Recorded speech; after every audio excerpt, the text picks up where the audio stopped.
majlisa ko machuun dubbetaani nan fayyadu maa inni boo majlisa chuun watakko naman fayyadu borraka tawan taif wa'i majlisa Ethiopia majlisa chuun maalinni amma namni danuun majlisa ala jedhamu wama saangalle wayitu jira waan diiniidhaan ala wa'ee godhee taasise ilaala akkasii miti majlisa jechuun shu'uuna islaamaa waan diiniitti lalra'u kan Itoophiyaa keessatti guutummaan guutuutti waa'ee diinii kan hogganu majlisa abaluu naawayya kan jedhu filachuutu jaala waa'ee masjida ijaaramu madaarisni ijaaramu hoggansi kore hoggansi imaama inni shuumamuu danda'u shaaramuu danda'u qabaleedhaan miti ganda mootummaatiin miti bulchiinsaan miti bulchiinsni nageenyaa bakka barbaachisutti waamamu bakka seera kabachiisu barbaadamutti barbaadamu ni beekamuu qabu kan hogganu diinii isaa muslimatu wal hogganu dhaabbaticha jechuun akkasi akkaawuntii baankii nan banadha gaafa jedhu gaafa dhimma masjidaatiif adeematu xalayaa fi majlisa irraa isiniin jedhamna erga kana ta'e raabudda qaraar itti gaafatamummaan amaana gaafa itti gaafatamummaa tokko rabbi namatti kenne imaama masjidaa gaafa ta'u koree masjidaa gaafa ta'u gaafa zabanyaa ta'e waardiyyaa ta'e halaafinnatiin waardiyyummaa itti kennamu bakka irra kaa'ame kanarratti mas'uulun an ra'iyyati nabii Muhammad akkana sallallahu alaihi wasallam kulliin keessan bakka jirtanutti waa tiksitu waa eegdu waan eegdan duraan gaafatamtu dubartoonis akkuma kana waa eegu waa tiksu jarris qitta isaaniitti mas'uulatun an ra'iyyatiha akkana nabii Muhammad sallallahu alaihi wasallam جمالا أفجابسي كرورا رابسي من كسي ونرى وجود روت كنين الروما هجادوتي تمري حركا روسي كيوسي درا من كسي وأشهد أن سيدنا محمدا عبد الله ورسوله دعانا إلى تحمل المسؤوليات وحثنا على حفظ الأمانات صلى الله عليه وسلم وعلى آله وصحبه إلى يوم الحسابات أما بعد فاتقوا الله عباد الله واعلموا أن المجلس الإثيوبي مؤسسة دينية يمثل عموم مسلمي إثيوبيا في الشؤون الدينية يجب علينا حمايته والحفاظ عليه وتطوير نظامه حتى يؤتي ثماره المرجوة في مجال الخدمة الدينية للمسلمين والمجتمع الإثيوبي عباد الله اتقوا الله تعالى واتقوا يوما ترجعون فيه إلى الله ثم توفى كل نفس ما كسبت وهم لا يظلمون سكن الراجل قبي إرغاسا نتكن مكان قلبي تفرجون كيسان برباچسان خطبتي وإمالي تكن نقبته جرو إرغا ربين فارفتمي بودا وإي مجلس إثيوبيا مجلس يچون مالني أما نمدنون majlisa ala jedhamu wama saangalle wayitu jira waan diiniidhaan ala wa'ee godhee taasise ilaala akkasii miti majlisa jechuun shu'uuna islaamaa waan diiniitti lalra'u kan Itoophiyaa keessatti guutummaan guutuutti waa'ee diinii kan hogganu majlisa waa'ee masjida ijaaramu madaarisni ijaaramu hoggansi kore hoggansi imaama inni shuumamuu danda'u shaaramuu danda'u qabaleedhaan miti ganda mootummaatiin miti bulchiinsaan miti bulchiinsni nageenyaa bakka barbaachisutti waamamu bakka seera kabachiisu barbaadamutti barbaadamu ni beekamuu qabu kan hogganu diinii isaa muslimatu wal hogganu dhaabbaticha jechuun akkasi isa kana jechuun isa ergasii waa'ee isaatiif cinqamamaa ture waan ta'eef seenaa darbee irraanfachuun bareedaa miti haala dur darbeen irraanfatina haala amma jiru qilleensa amma jiru in irraanfatina itti gaafatamummaa keessan ba'adha waa'ee maalirratti nama kamiitu diinii kootii tola kan jedhu masjida jama'aa keessanii safara keessanii itti sagaddanutti masjida kana keessaa namni diinii jaalladhu abalu jechuu namni beekuu qaba. Fakkeenyaaf bara nabiyyi Muhammad sallallahu alaihi wasallam yeroo Abu Bakr Siddiq gaafa rasuulii du'an sana gaafa Abu Bakr Siddiq bakka isaanii akka dhaabbatu yaadamu san yaanni xiqqoo wal mammari'atamee akka jiruun warri muhaajiraa Abu Bakr tunuu ta'uu qabaa jedha. gaafa Umaris radiyallahu anhu Umar yeroo duudhaa ka'u nama jaha yaada ummataa sirriitti dhaggeeffadhaa nama akkamiitu khayrii tahalaata jechuu yaadanii namatti kenninaan hundinuu taa'ee wal mari'atee Uthmaaniin namni nuu qixxaatu hin jiru jechuu namni yaade kaate isinii galaa jedhamti eenyutu warra ashaabu shuuraa jedhamu jechuudha haala akkasiitiin kaahanii jennaan عثمان بن عفان هجنا عمر بعد عمر يدفني أمة مسلمة هجنا ثاني أرجمن نظامك أبو من الإسلام نظامك كم برايو برسيس إيرك أنا تاي أمم موج الرابنا ميا بيا شرانا ما بنا ميكوني تامي مجلسنا كنيد أتا عمر بايزامتي يو إني سنو غنا رسنين ثاني abalu kanarra abalu teerra wayyaa kan jedhu yaada bilchaataa namni wal mari'atee masjida isaatiin abalu naa wayyadhee kaa'achuu wayya majlisan barbaadurra abbaa barbaadde kaa'achuu wayya ummatni bal'aan kun waan isaa ta'u abalu naa wayya kan jedhu filachuuchisu isaatu jaala majlisa komachuun duddubbee ta'anii nan fayyadu maa inni ba'u majlisa jechuun wattakka naman fayyadu borrakka ta'aan ta'eef gaafa masjida eenyu dhufu akkaawuntii baankii nan banadha gaafa jedhu gaafa dhimma masjidaatiif adeematu xalayaa fi majlisa irraa isiniin jedhamna erga kana ta'e raabudda qaraar murtii ofii abbaan ofii isaatti murteeffachuu qaba mee waan ulamaan keenya jedhan isinii kaasna ulamaan keenya akka jedhan ibnu taymiyaa rahmatullahi alayhi يجب أن يعرف جدا بيكمو قبدر كميدا أمرنا مرتي أنغون وابلتون من أعظم واجبات الدين ديني كي كست در كما جبار راجرا ديني في دنيا أبدا أمرنا ما نمنا ما هو جنوجرات ولا سرين أفويلا أيونا كان ابن تيمية على جفدا مصلحان أمتا نمني ولا تروف كرفاء ومالي أبدا تونن دوجا نمني ولا يقراف ينامو نمني ولا تروفو namni sadii iyyuu gaafa walitti dhufe amiira qabaachuun murteessaadha jedhan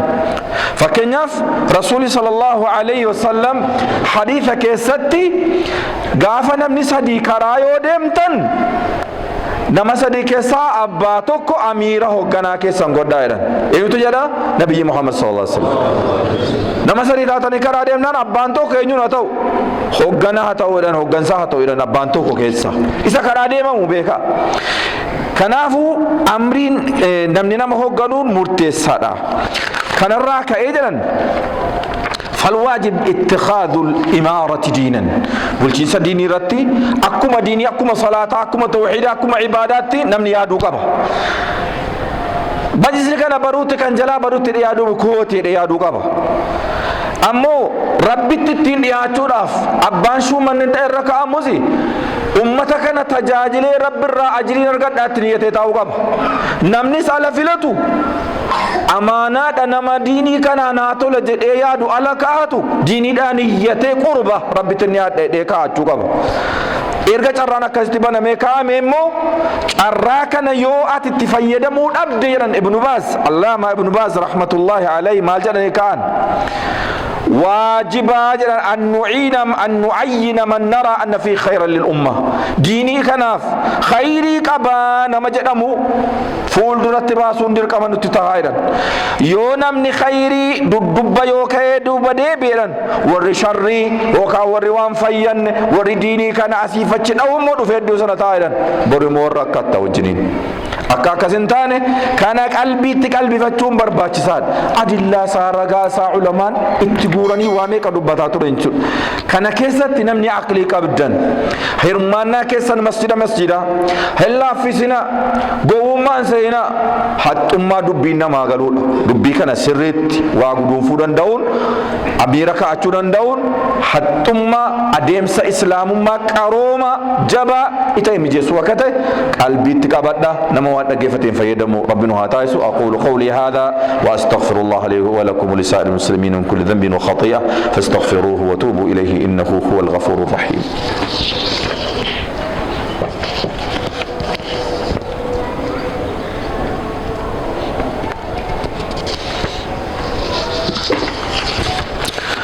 الحمد لله رب العالمين والصلاة والسلام على رسول الله وعلى آله وصحبه أجمعين. أما بعد فيا معشر المسلمين اتقوا الله تعالى وكونوا لما جاءكم في شرع الله تعالى مستسلمين ولتوجيهات دينكم منقادين. قال الله تعالى يا أيها الذين آمنوا لا تخونوا الله والرسول وتخونوا أماناتكم وأنتم تعلمون. asirratti waa'ee namni fuuldura namaa bu'ee nama hoogganuu danda'u nama akkamiiti isa jedhullee rasuulli sallallahu alaihi wasallam hadiisa isaanii keessatti waan akeekkachiisan qabu. Gaafa amaanaan badde fantadhiri saa'a jedha. Namni ati fuuldura kana bu'ee na hoogganuu qaba jettu nama akkamiiti? Quraana irratti shari'aan waan adda addaa kaa'eera. Tokkoffaa namni kun nama ilmii qabu ta'u beekumsiin barbaachisa. Lammaffaa nama waa hojjechuu danda'u ta'u. Sadaffaa nama amaanaa eeggatu ta'u. Afraffaa nama khuluqa isaatiin amala isaatiin maalummaa isaatiin madaalamu ta'u. Hatta maal jechuu jira quraana keessatti Yuusuf alayhi salaatu wassalaam gaafa iddoo jabaarra na kaa'e jedhu taamaanyummaadhaan an waa eeguu ammoo hafiidh waa eeguu danda'u. Maal jedheedhaan Yuusuf alayhi salaatu wassalaam gaafa mooticha Misraa sanaan iddoo sana na kaa'e jedhu ij'alnii alaa khazaa'inil ard inni hafiidhun aliim jedhe. Bakka magaazina oomisha midhaanii qonnaa waan galu sanarratti ana kaa'ii jedhe Yuusuf iddoo kaa'amu qabu sana ana kaa'ee eddee sana nan eegaa jedhe. Inni hafiidh nan eegasi taamaanyummaa sitti nan qabaa hin kayyanuu hin barabbaruu hin balleessu jedheen. Inni hafiidhun aliim. Kanaafuu namni iddoo waa hoggansaatii ta'u eenyunni nama waa eeguu danda'u nama diinii ofii eeggatu awwala nama salaata eeggatu awwala. Namni salaata eegganne amma waan biraan dayya'a. Nama salaata eegganne dur kan miidhamne maaliin majlisa duraanii keessatti nama salaata eegganne fuudhamee itti kaa'ama irra kaa'ama. Nama hattaa islaamummaa hin qabne fuudhamee gaafa keessa kaa'amu qaba. Amantiirra kan hin jirre keessa gaafa keessa kaa'amee hoogganaa ture qaba. Isinii galee namni salaata eegganne hedduu keessa kaa'amaa ture. Akkasii miti hafiidh nama waa eeggatu huduuda rabbii nama eeggatu haraama nama eeggatu ajaa nama eeggatu nama akkasiitu iddoo diiniitti kan taa'u qaba. Nama immoo waan irra kaa'ame hojjechuu beekumsatti qabu ta'uu qaba. Cimina qabaachuu immoo hattaa saraatinyaa qaxarachuu irratti inna khayra man ista'jarta alqawiyyul amiin jette ijoolleen Shu'ayb gaafa tokkomaa kennitu namni tunuu qaxartu nama cima amanamaa akkana jetteen. Kanaafuu ciminnis amanamummaanis eeguu danda'uun amaanummaan kun hundi isaa waan barbaachisu. Akkuma kana itti gaafatamummaa kana immoo amaanaa jedhanii baadhachuun khutbaa irratti awwala wanti darbamaa inni itti gaafatamummaan amaana. Gaafa itti gaafatamummaa tokko rabbii namatti kenne imaama masjidaa gaafa ta'u koree masjidaa gaafa ta'u gaafa zabanyaa ta'e waardiyyaa ta'e halaafinnatiin waardiyyummaa itti kennamu bakka irra kaa'ame kanarratti mas'uulun an ra'iyyati nabii Muhammad akkana sallallahu alaihi wasallam kulliin keessan bakka jirtanutti waa tiksitu waa eegdu waan eegdan duraan gaafatamtu. Dubartoonis akkuma kana waa eegu waa tiksu jarris qitta isaaniitti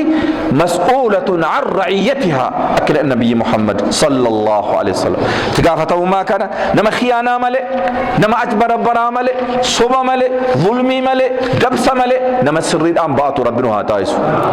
نما سريد أن بأتوا ربنا هاتايس. اللهم صل على محمد وعلى آل محمد كما صليت على إبراهيم وعلى آل إبراهيم وبارك على محمد وعلى آل محمد كما باركت على إبراهيم وعلى آل إبراهيم في العالمين إنك حميد مجيد. وارض اللهم عن الخلفاء الراشدين المهديين أبي بكر وعمر وعثمان وعلي وعن سائر الصحابة أجمعين وعنا معهم برحمتك يا أرحم الراحمين. اللهم انصر دينك وكتابك وسنة نبيك وعبادك المؤمنين. اللهم انصر دينك وكتابك وسنة نبيك وعبادك المؤمنين. اللهم ول علينا خيارنا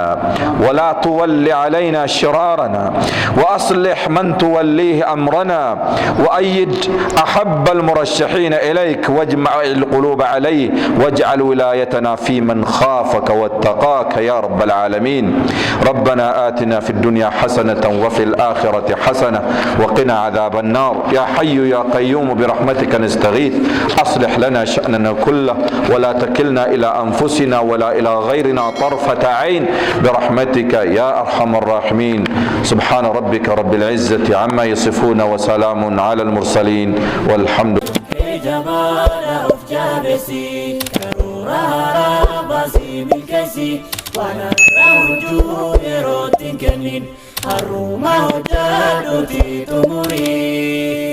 Harakarusi, kayosi dura.